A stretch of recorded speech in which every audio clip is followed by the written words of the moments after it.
I was in a Jewish queer women's group.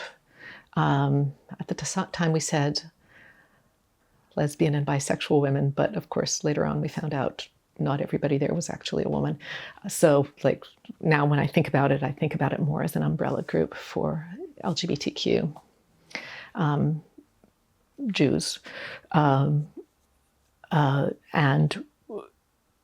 there was a young woman, Rachel Rosen, who was in the group, and she had grown up partly at the Peretz Centre here in Vancouver. That had been, her childhood Jewish touchstone, and she said they're going to restart, just in a group meeting. She said they're going to restart the adult Yiddish classes, and I said, "Oh, amazing! I'd love to do that."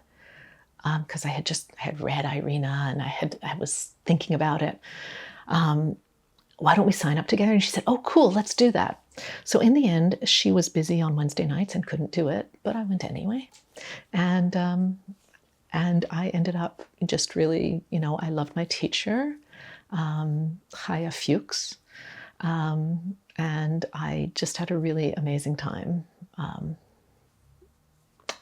for several years until I could get together the money and everything to start doing study at YIVO. So